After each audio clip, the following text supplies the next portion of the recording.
Welcome everybody. My name is Erin Cameron and I'll be the moderator for today's webinar. New report highlights how big power company influence the energy policy in Florida. On behalf of SACE, I'd like to thank you for being with us today. Your interest and support make our work possible. We will be recording today's webinar, so all of your lines will remain muted throughout the presentation to ensure recording quality. But we encourage you to please chat in your questions using the question option on your control panel. Some other controls for your panel, we have you would be able to open and hide your control panel by using this orange arrow, or you can select to have your audio through your computer using mic and speakers or your telephone. So again, we encourage you to type in your questions throughout the presentation, and we will answer those at the very end of the presentation. For those of you not familiar with SACE, we are a regional organization focused on promoting responsible energy choices that create global warming solutions and ensure clean, safe, and healthy communities throughout the Southeast. We are a membership organization, and I would like to acknowledge our members on this call and encourage those of you who are not members to please join us today. For ways in which you can become a member and get involved, please visit our website, which is listed here at the bottom of the slide, and check us out on Twitter and Facebook, as well as our blog, and the address is right there. So to get us started this morning, I'd like to turn the presentation over to SACE Executive Director, Dr. Stephen Smith. Steve? Thank you, Erin. Everybody hear me okay? Sound quality's good? You sound great. I want to thank everybody for joining. And again, I'm Stephen Smith. I'm the Executive Director of the Southern Alliance for Clean Energy. And today's topic is one that is very important. We have, for a number of years, been looking at the state of Florida as a phenomenal potential for renewable energy, particularly solar power. And our organization, working with others in the state of Florida and around the region, have attempted to work on policies in Florida that would begin to open up that potential. Unfortunately, we kept running into a force in Tallahassee that was really unexplainable, because we know that renewable energy is good for economic development.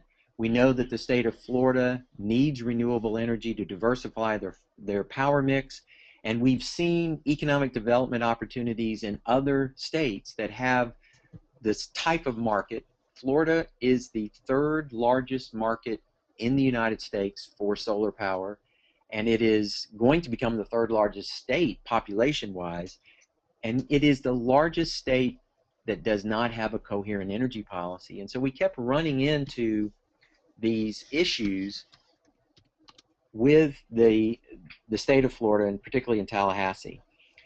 And what we identified was that there were large corporate interests that were significantly outgunning us when we were bringing what was in the public interest to Tallahassee and trying to work with lawmakers and the governor for good policy changes for the state. And the further we dug into that, the further we kept running into these forces, we decided that it would be important to work with an independent organization that could help spotlight the amount of influence and power that particularly the investor-owned utilities in Florida. So I'm thinking of Florida Power and Light, what used to be called Progress Energy, which is now Duke Energy, Gulf Power, and Tampa Electric Company. These utilities have created almost a power base, not almost, they have created a power base in Tallahassee that exerts enormous influence. So what we did this year was we decided that we'd want to put a little sunshine or put the spotlight on that, and we reached out to Integrity Florida, which is an independent, nonpartisan organization that does work on really the integrity in government and making sure that they identify and spotlight corruption and making solid recommendations at how government can function without undue influence from special interests. And Dan Krassner, who's on with us today, will lead us through that. They agreed to do their study. We provided some funding for it, but we actually let them do all the research, all the documentation, and it is their study. And so today what I'm going to have Dan do is share with you the results of their study. Dan has over 15 years of experience working with nonprofits, public relation and consulting firms, and is an expert on what is happening in Tallahassee and how influence is being used and how the public process can be corrupted. So Dan, I'm going to turn it over to you to lead us through the slides. Thanks. Thank you, Steve. Well, good morning, everyone. Integrity Florida is in our third year of operations. We've published more than 10 research reports since we've gotten started. Thankfully, lawmakers in Tallahassee are paying attention to our policy solutions. We hope they do so again with this report. 8 laws increasing government transparency and accountability have been passed that have incorporated Integrity Florida policy solutions. So we definitely encourage you to visit our website, integrityflorida.org, grab a copy of this report, share it with your friends, and share it with policymakers because they have taken action on our research. Our mission is to promote integrity in government and to expose public corruption. And our vision is government in Florida that's the most open, accountable, responsive in the world. And we believe we can get there. That there's a movement across this state to see a much more transparent, accountable, and ethical government. We reformed our group on the 2-year anniversary of the U.S. Supreme Court Citizens United decision. So a focus on money and politics has been at our core from the start. The corrupting influence of money in politics is the defining issue of our time. And we're primarily focused on state government. When you take a look at Tallahassee, and right now they're in the middle of their legislative session that lasts for 60 days. It'll run through May 2nd. Only 25 bills have passed both the state Senate and state House out of nearly 2,000 bills filed.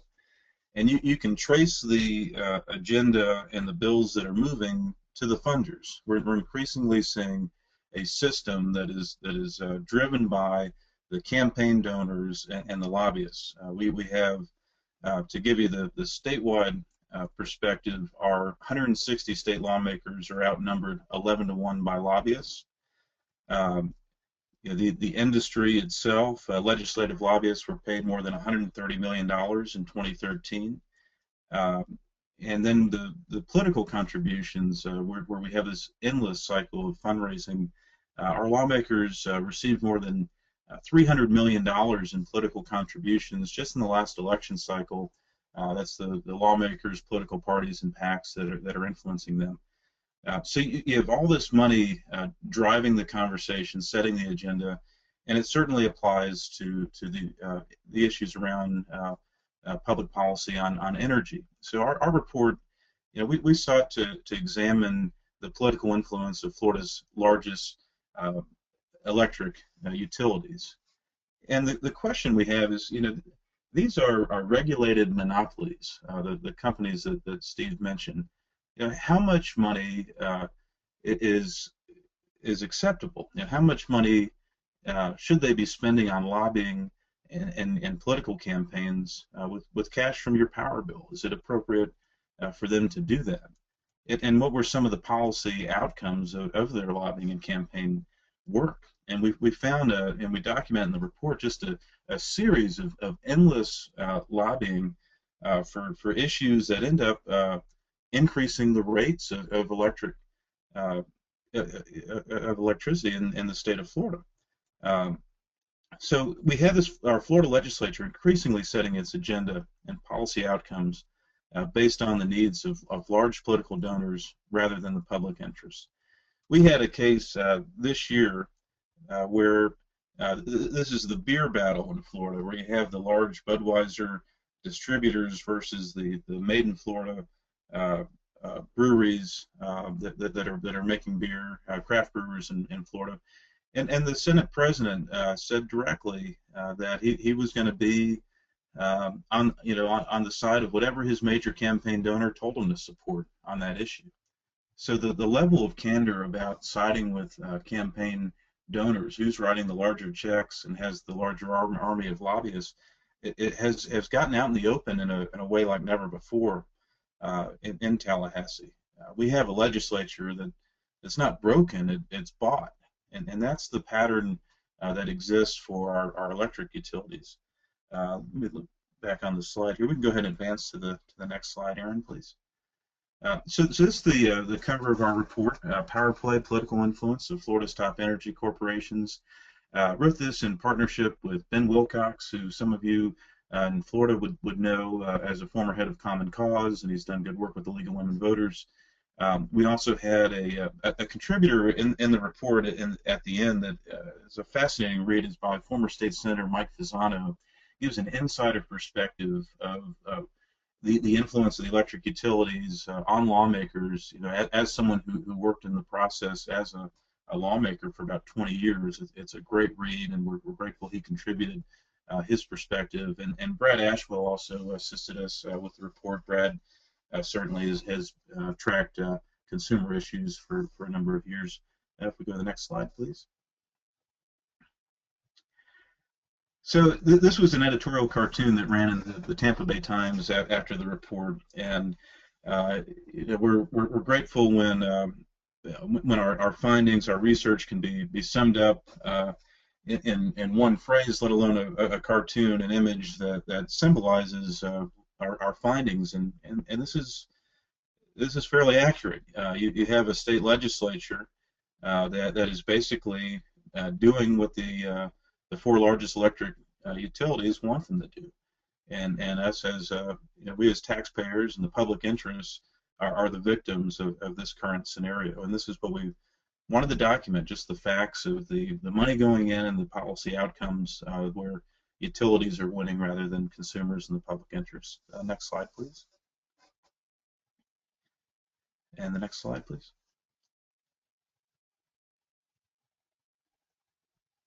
Let's go to the next one, please. And one more. I just covered those already. So here's what we found. We looked at the money in politics, the campaign donations. Electric utilities contributing more than $18 million to state-level candidates and parties between 2004 and 2012 election cycles. An army of lobbyists. You know, four electric utilities spending more than $12 million between 2007 and 2013. This is a significant lobbying presence in the Capitol, where you have on average, you know, one electric utility lobbyist for every two legislators, according to the registration records. That's a significant presence of those influencing our policymakers.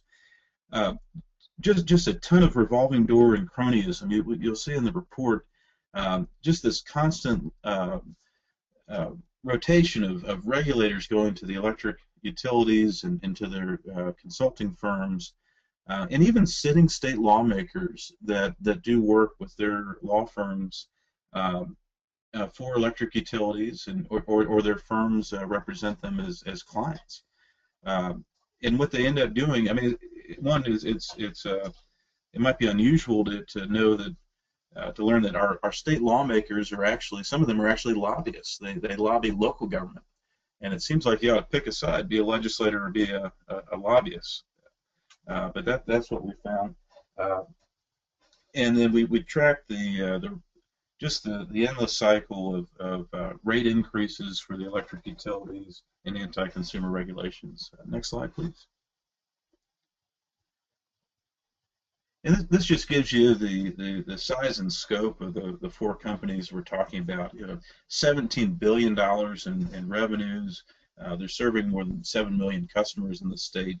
You know, our state population is about 20 million. So these companies represent a significant portion of Florida. Now let's go to the next one, please. And this is just more detail on the campaign spending. We broke it down by company and by year, and you know, there are a ton of graphs and charts in the report that give you more detail. And the data on campaign finance comes from the National Institute of Money and State Politics. If we go to the next one, please. And here you have the lobbyist registration. You know, over the years between 2007 and 2013, you know, more than 600 lobbyist registrations filed by the utilities to lobby our lawmakers, and more than $12.5 million paid out, and these are just contract lobbyists. You actually have on the payout part, the staff money involved, and sometimes these companies have a good number of staff lobbying for them. That's not even counted in the money here.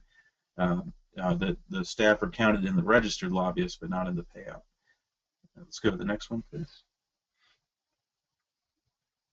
So what can we do about it? One, since you have some of these lawmakers with ties to the utility companies that represent them before local government, we were looking at this issue and we found that, there's actually an ethics bill this year.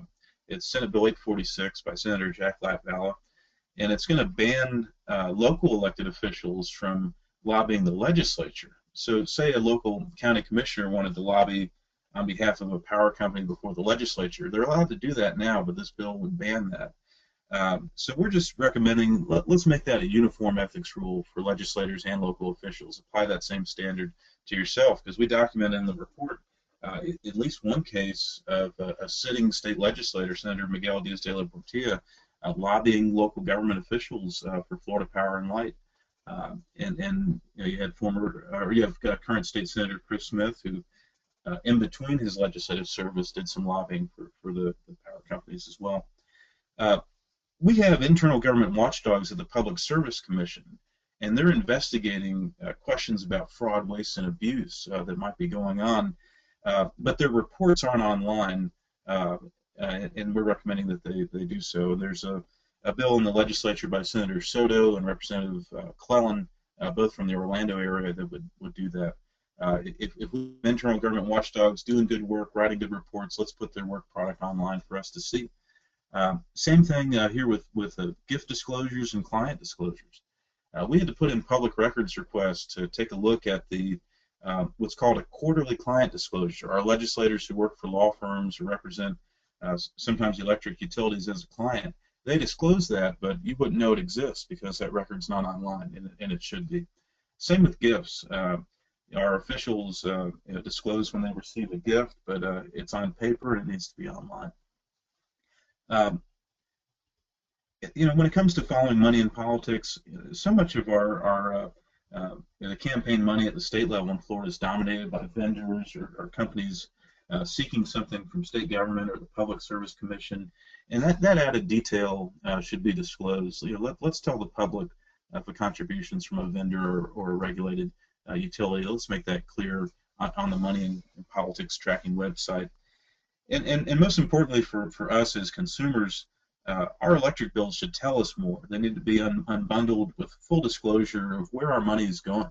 If our money is going for power plants that won't be built, or it's going to help companies lobby against our interests, let's be clear about where that money is going. Next slide, please. So that's a general summary of the report. Again, it's online at integrityflorida.org. We're on Twitter at IntegrityFL. Certainly would encourage you to share our research with your lawmakers, and especially because this bigger issue of the corrupting influence of money in politics really matters. There was another U.S. Supreme Court case just in the last week, the McCutcheon decision.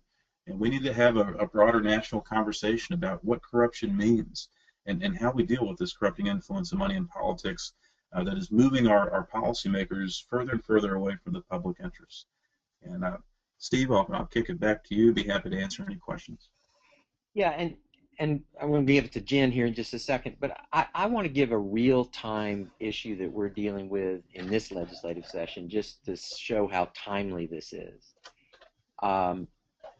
This year, one of the central themes of the Florida legislature is to pass tax breaks for various entities throughout the state, a number of them tied to the energy sector, that will allow the Republican legislature to set up Republican Governor Rick Scott to be able to say that they've been very active in tax reform. And so that's a big theme of the legislature. Now, there are a number of these things that are moving very smoothly through the legislative process this session, and one is not. I mean, the solar tax abatement that we have been advocating for to open up the market in Florida has become hung up in the House side by a committee chair by the name of Rich Workman, who's chair of the Finance and Tax Committee of the House of Representatives. Now, Mr. Workman seems to be very in favor of tax breaks. He is indeed even supporting tax breaks for gym memberships in Florida. Yet he says that he doesn't want to, quote-unquote, subsidize the solar industry. Then he changed his position and said that he didn't want to clutter the ballot, because what we're asking for is a constitutional amendment that would go on the ballot in November. And so of all the tax packages that are going along, the one that potentially would be in competition at some level with the investor-owned utilities, Florida Power and Light, Duke, they oppose these measures, is the one that gets hung up. And it shows how this influence is being used in real time, and it's one of the reasons why we believe that this spotlight has got to be put on what's obstructing and holding good policy back. So Jennifer, I'll turn it over to you. Are you going to lead the Q&A? Yes, thank you, Steve, and hello to everybody on the call. My name is Jennifer Renix, and I am the Director of Policy and Communications here for Southern Alliance for Clean Energy, and we have quite a few questions stacked up, so I will just go in the order that they are received. The first one, Dan, I think this is more directed to you, and I would also ask anybody who's not talking, just please remain on mute. There is a little bit of background noise here. The first question, do we know what the utilities are having or directing the lobbyists to say on behalf of energy policy? The actual talking points of lobbyists to legislators is difficult to track. You know, much of the conversation happens behind closed doors, and in some cases, smoke-filled rooms of the lounge at the Governor's Club Lounge in Tallahassee. But we do know the policy outcomes, and we track those outcomes in our report. Just years and years of seeing regulators show some backbone and go against an electric rate hike, and all of a sudden the lawmakers that are backed by the utilities have them removed from the Public Service Commission. You see proposals go forward that would allow customers to pay up front for nuclear power plants, even if they're never fully built or online with any benefit for the public, and efforts to increase transparency rejected. And these policy outcomes, it's a continuous pattern, and you can take a look at the officials who are receiving the campaign donations from these companies on a regular basis, siding with them. So the voting is definitely following the money, and certainly the lobbyists who do a significant amount of that fundraising come into an office with a legislator with plenty of clout and influence to be able to remind them of what the funder wants. All right, thank you. And a related question, I think, to that is, how do Florida's ethics laws compare with those in other states? Florida's beginning to make some progress, but we had a 36-year drought since the 1976 Sunshine Amendment passed by the Florida voters that toughened our ethics laws and our transparency laws. There was 36 years went by with no major comprehensive ethics reform until last year. And Integrity Florida put out a number of research reports on the issue of corruption and laid out solutions that our lawmakers incorporated in last year's major ethics overhaul. Definitely more needs to be done. I mean, Florida led the U.S. in federal public corruption convictions between the years 2000 and 2010. So we still have a problem with how do we crack down on illegal corruption. but increasingly where we need to focus our attention, and especially after the recent cases at the U.S. Supreme Court, it is on a system of legalized corruption. The fact that the electric utilities could give unlimited amounts to political parties and PACs that influence our lawmakers, to be able to spend as much as they want on campaigns and lobbying, and really have a much louder megaphone than the public interest or consumers, that in itself needs to be discussed. I mean, that's a system of legalized corruption where it's institutional corruption. The public interest and what makes government in our communities better and programs more effective is less important to our lawmakers right now than what their funders have to say. Thank you, Dan. Here is another question on a slightly different tack. Florida Power and Light's argument, for example, might be without deregulation. South Florida still has one of the lowest electricity rates in the nation. So how is the current system we have really hurting ratepayers and taxpayers of Florida? Well, let me take that. What is happening is that FP&L, by taking their position of not wanting to let renewable energy be in the market. A lot of background sound there. Dan, you want to mute for just a second while I speak on this one? Sure. So what FP&L is doing by denying the renewable is they're denying customers choice. The reason that rates are low right now is because we have natural gas is at an all-time low, and Florida is increasingly dependent on natural gas. They have close to approaching 70% dependency on natural gas. And by not allowing the solar market, we are putting all our eggs in one basket and setting ourselves up for the risk in the future that if natural gas prices go up, that customers are going to pay significantly.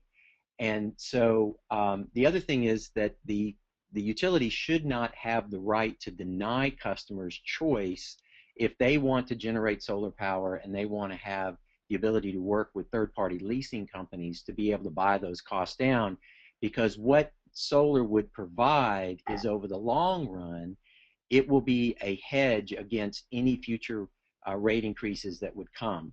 And so we've heard FP&L say, well, we've got great low rates, you shouldn't worry about it, you should let us pretty much do whatever we want to do.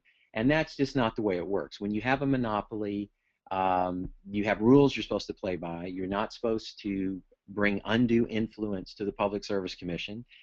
You're not supposed to undermine larger public interest goals like energy efficiency and renewable energy. And you shouldn't be in the business of denying customers the ability to do things that they want to do and be against policies that actually help diversify the fuel mix in the state, which would actually prevent cost shocks in the future. So while we applaud FP&L for having low rates, you've got to not use corrupting influence, and those low rates may be a temporary artifact of a national phenomenon based on low natural gas prices. Thank you, Steve. Dan, I don't know if you want to comment any further there, or I've got several more questions stacked up here. I think Steve covered that one well. Our focus is really on the money in politics, just the facts, and so when it comes to energy policy, our organization doesn't have any positions on energy specifically, more on how we deal with corruption, ethics, and money in politics. Okay. All right, great. Well, thank you. And here is a follow-up from the same attendee based on the information uncovered in researching this report and the replies so far. Is there a case for antitrust law here in Florida, specifically South Florida, based on these findings?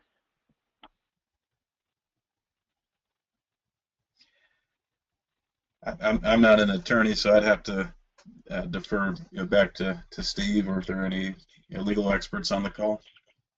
Yeah, I'm not intimately familiar. I'm not a lawyer. Don't play one on television. I don't know the nuance of the antitrust, and I don't know that that the rate making itself there's collusion between the utilities across their service territories, because there are variations. I mean, as Dan was outlining, and we've been very active in, this whole early cost recovery for nuclear power. We're seeing Duke Energy having to put significant amounts of money on customers' bills to cover some screw-ups that they've had with their Crystal River nuclear reactor and also their Levy nuclear reactor. And so those things are happening in different ways across the service territories of the different utilities, and ratepayers are being impacted in different ways. So I don't know if antitrust is the right word, but I would say the public trust, and that's where Dan is focused in his report. I think we definitely have violations of the public trust. Thank you, Steve. Here is another question, I guess somewhat related, but specifically it was from some of the recommendations there in the presentation about gifts and disclosures. The questioner asked, I understand that the Public Service Commission IG records, that incoming gift records may not be online, but how hard would it be for an independent organization such as SACE or FLSIA, Florida Solar Energy Industry Association, to obtain and distribute them on their website for public consumption?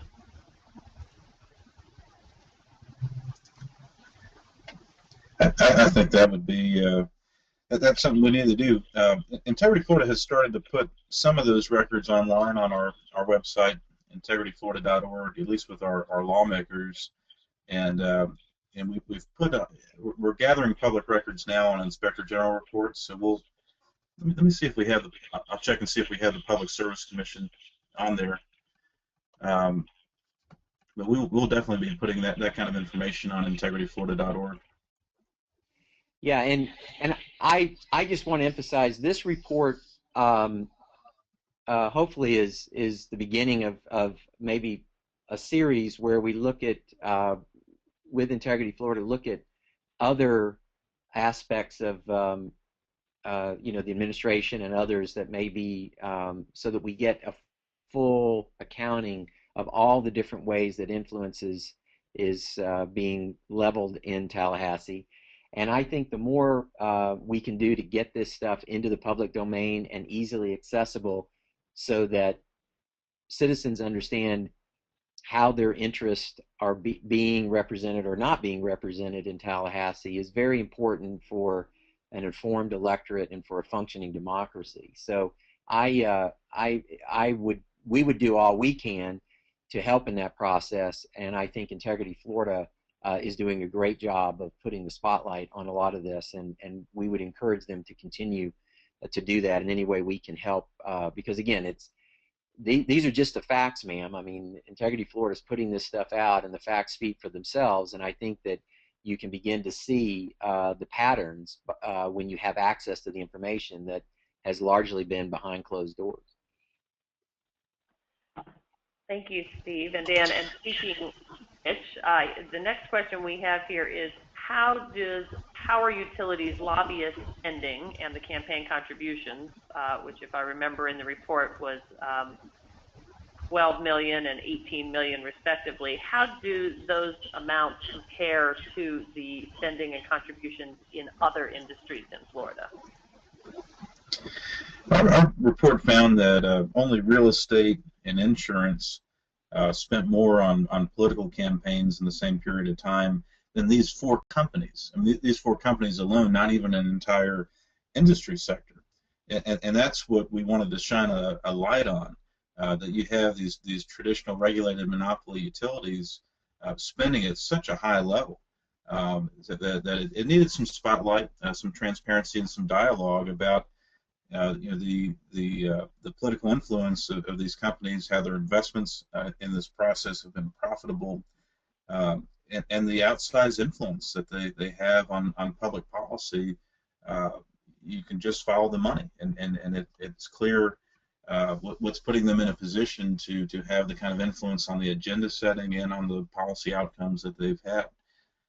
And just a note on the previous question, I did double check at integrityflorida.org/IG reports, integrityflorida.org/IG reports. We have posted the first files we've now received from the Public Service Commission.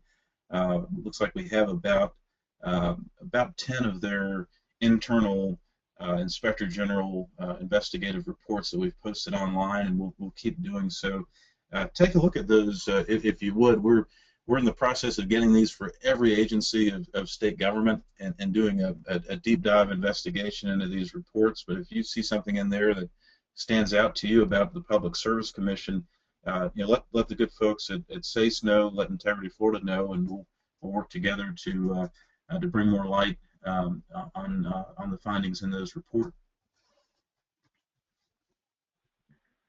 Thank you for that, and we can see if we can chat or include that link as a webinar follow-up. Okay, we've got some more questions here, so as long as y'all are good to keep going, we have quite a few questions. This is a little bit more of a statement than a question, but I think the question is implied at the end.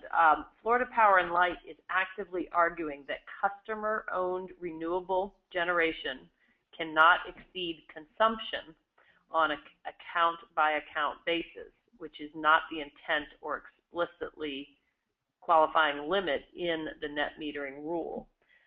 Despite the fact that they, Florida Power and Light, pay only the COG1 rate for excess production, they continue to act against the spirit of the law, and informal efforts through the Public Service Commission have been fruitless thus far. Do either of you have any comment, advice, or suggestions on what's being stated here? This is obviously specific to solar.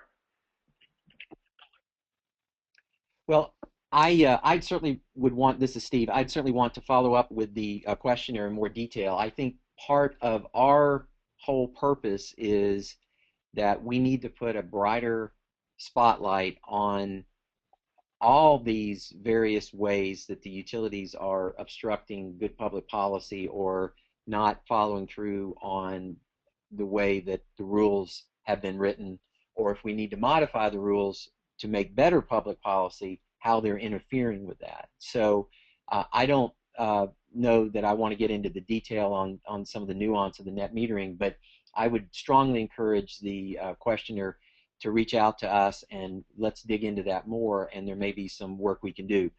Again, SACE and what we're trying to do with the big rally we're doing this week in Tallahassee around solar and other things is to get more and more people involved, get our efforts better focused and channeled into where they actually can bring a lot of heat and sunlight, no pun intended, on what's going on in Tallahassee, and that includes the Public Service Commission, because our feeling is that due to the process that Dan and the report outlined, basically what we have now in Florida is a captive, which is a term of art, meaning that the regulator, in this case the Public Service Commission, is basically held captive by the industry that is supposed to regulate, and that in that case it is the utilities.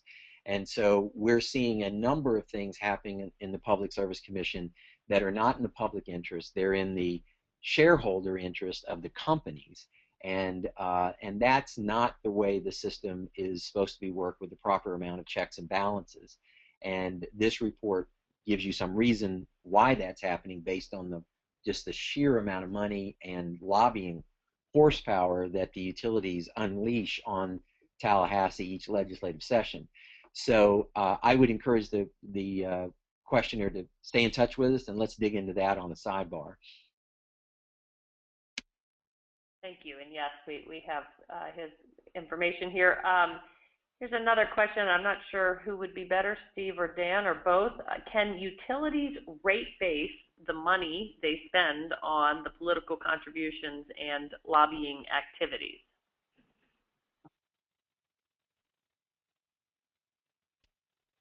That is an excellent question, and we're concerned that they do, although they are technically not supposed to do that, and they are supposed to keep a bright line between those, but they're legally not supposed to be able to do that, and so we are hopeful that they do not do that.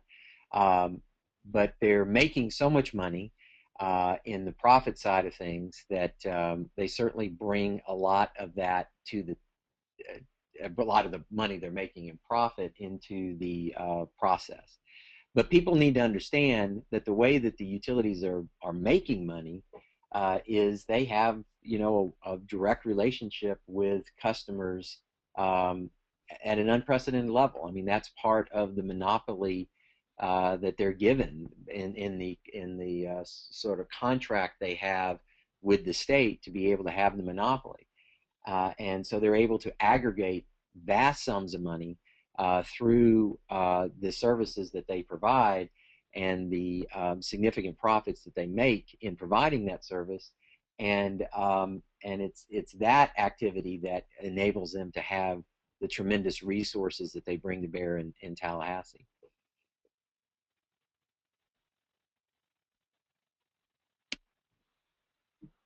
Dan, did you have any comment there, or I've got another 2 questions here?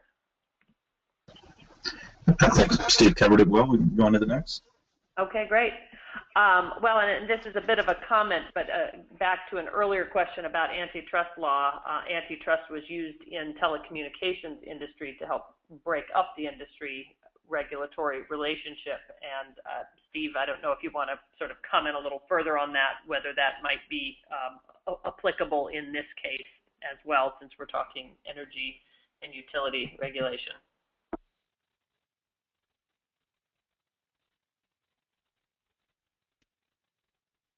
I'm sorry, Jen, can you repeat the question?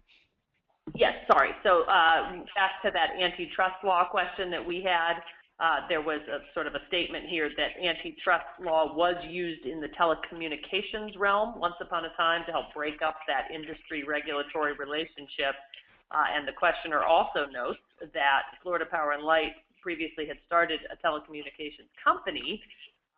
Once telecommunications was deregulated, would that be applicable perhaps in this case then, since we are talking about what appears to be a very cozy industry regulatory environment, certainly in Florida? You know, I would need to consult with our attorneys on that. We have not, to date, seen that as an opportunity, but you know, maybe there's more there that we should look into. Again, it's clear that the system is broken, so we certainly would like to use all the tools we can to fix, and maybe this is one that we need to take another look at.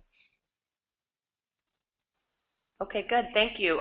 The last question we have, and a couple sort of came in a similar vein, but this is very compelling information. What do we do to help change this dynamics? How can we help begin to influence and affect the system right now? From Integrity Florida's perspective, it's important that the facts get out, the research be distributed. If you'd share this report on your social media sites, on Facebook and Twitter, send it to your policymakers, send it to your friends. You know, the more the facts get out there, and we use our voices, and the people are heard. I mean, that's how you can compete with the big money in the room and the army of lobbyists. There's still an opportunity for the public interests and our voices to match the big money in the room, and that's what we can do about it. Yeah, and this is Steve. I would second that. I think Dan is absolutely correct. The only way to overcome the power of corruption is with the power of the people, and the people have to be informed, engaged citizens in order to beat this. It's when we give up our citizenship and become apathetic and disinterested that this type of abuse begins to take hold.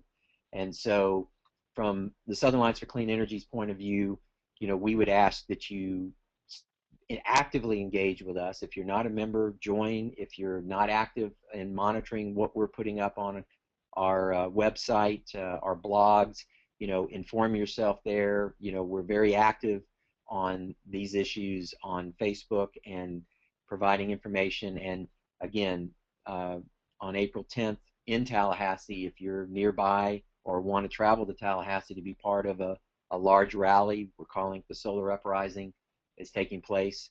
There's information on our website at cleanenergy.org about that. That's a way for people to show force, that they're interested, they're engaged, and that we're not going to sit quietly back and allow this, abuse and corruption of democracy to happen.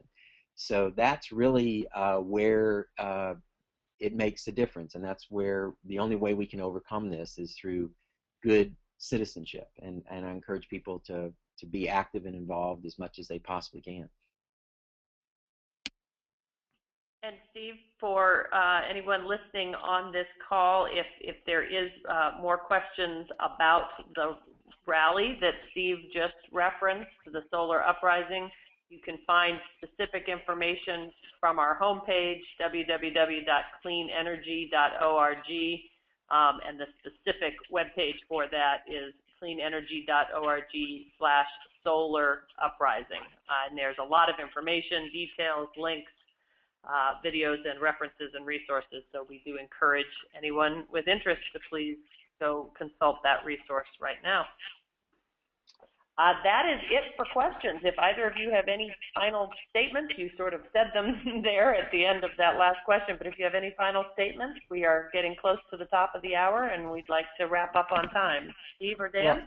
Well, this is Steve. I want to personally thank Dan and his organization. It is so important to have an organization like Integrity Florida that can, in a nonpartisan, objective way, put the facts out and allow citizens to understand how or how not their government is functioning.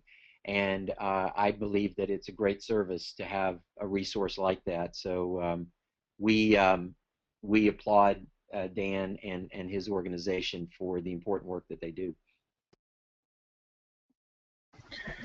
Steve, thank you for the great opportunity to do this research.